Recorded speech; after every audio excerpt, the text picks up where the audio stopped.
Baik, di sini saya akan mempresentasikan hasil makalah yang saya buat dengan judul makalah Prinsip Kurikulum dalam Pembelajaran dan Komponen Tujuan dalam Kurikulum Pendidikan serta Produk Pengembangan Kurikulum Sekolah Dasar.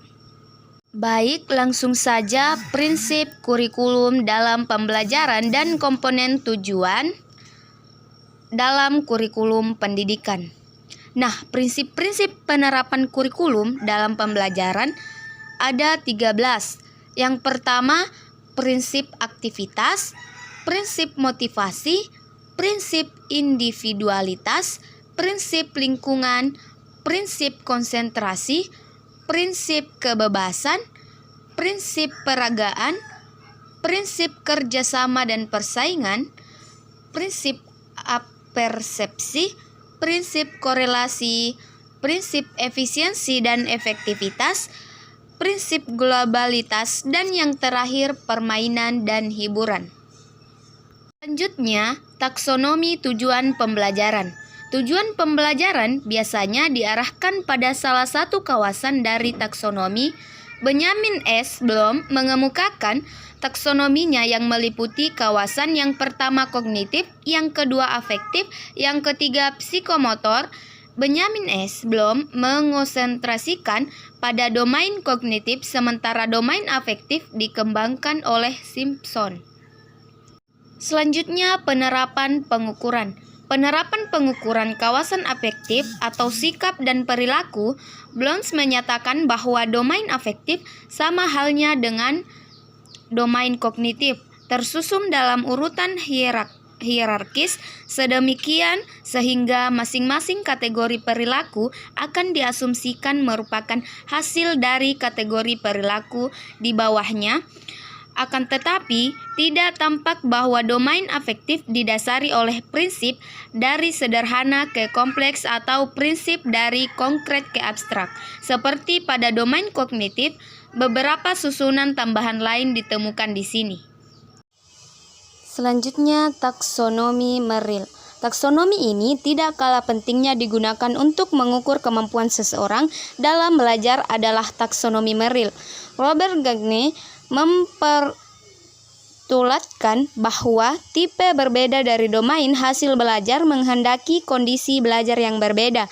CDT dibangun di atas asumsi yang sama dengan yang dilakukan Gagne, yaitu terdapat kategori outcome yang berbeda, dan masing-masing kategori itu menghendaki prosedur yang berbeda untuk mencapai prestasi dan prosedur yang berbeda untuk mempromosikan kemampuan yang dipresentasikan oleh kategori. Selanjutnya, bagian B, produk pengembangan kurikulum sekolah dasar. Nah, produk kurikulum sekolah dasar adalah berbagai komponen yang dikembangkan untuk mendukung implementasi proses pendidikan yang terstruktur dan terarah. Produk ini menjadi landasan operasional dalam mencapai tujuan pendidikan di tingkat sekolah dasar. Selanjutnya, dokumen kurikulum. Nah, dokumen kurikulum adalah acuan utama bagi para guru dan pendidik dalam menyusun dan melaksanakan kegiatan belajar mengajar. Dokumen ini berisikan panduan yang jelas mengenai standar kompetensi, tujuan pembelajaran, serta struktur pelajaran yang harus disampaikan kepada siswa. Bahan ajar. Bahan ajar merupakan bagian yang penting dalam pelaksanaan pendidikan. Melalui bahan ajar, guru akan lebih mudah dalam melaksanakan pembelajaran dan siswa akan lebih terbantu dan mudah dalam belajar. Bahan ajar dapat dibuat dalam bentuk sesuai dengan kebutuhan dan karakteristik materi ajar yang akan disajikan.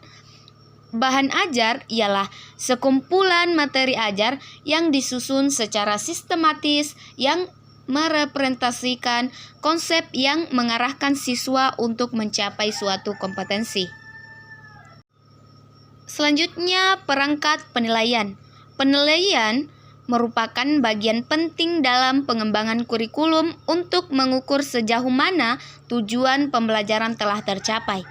Nah, perangkat penilaian terdiri dari berbagai jenis alat yang digunakan untuk mengukur kompetensi siswa, seperti Yang pertama penilaian formatif, yang kedua penilaian sumatif, dan yang ketiga penilaian proyek. Selanjutnya, program pengembangan kurikulum. Program pengembangan kurikulum adalah serangkaian langkah dan strategi yang digunakan untuk merancang, menyusun, mengimplementasikan, mengevaluasi, dan memperbarui kurikulum di sebuah lembaga pendidikan. Tujuan utama dari program ini adalah memastikan bahwa kurikulum yang diterapkan relevan dengan kebutuhan zaman, sesuai dengan standar pendidikan, dan mampu mendukung pengembangan kompetensi siswa. Selanjutnya, program pembelajaran remedial dan pengayaan. Pembelajaran remedial pada dasarnya untuk meningkatkan kuantitas dan kualitas masing-masing siswa dalam menguasai materi pelajaran. Jika setelah dilakukan tes perbaikan masih tetap ditemukan siswa yang mengalami kegagalan, maka siswa yang bersangkutan diberikan kegiatan perbaikan berikutnya oleh guru, sedangkan siswa yang telah tuntas akan diberikan pengayaan untuk memperluas dan memperdalam konsep yang telah dipelajarinya. Pengayaan merupakan program yang diberikan kepada peserta didik yang dapat melampaui standar kompetensi lulusan pada setiap mata pelajaran. Pembelajaran pengayaan pada dasarnya dirancang untuk memenuhi kebutuhan peserta didik secara individual. Dan yang terakhir yaitu evaluasi dan review kurikulum. Kurikulum harus selalu dievaluasi dan direvisi secara berkala agar tetap relevan dan sesuai dengan perkembangan ilmu pengetahuan masyarakat. Evaluasi kurikulum meliputi analisis terhadap efektivitas dokumen, kurikulum, bahan ajar, perangkat penilaian, serta program remedial dan pengayaan. Adapun langkah-langkah dan evaluasi kurikulum, yaitu yang pertama, umpan balik dari berbagai pihak yaitu guru, siswa, dan orang tua dapat memberikan masukan berharga mengenai kekuatan dan kelemahan kurikulum. Yang kedua, analisis hasil belajar siswa, yaitu data tentang pencapaian siswa digunakan sebagai indikator utama dalam mengevaluasi apakah kurikulum sudah efektif. Yang ketiga atau yang terakhir, perkembangan zaman, yaitu kurikulum harus mampu beradaptasi dengan perubahan sosial, budaya, dan teknologi yang terus berkembang.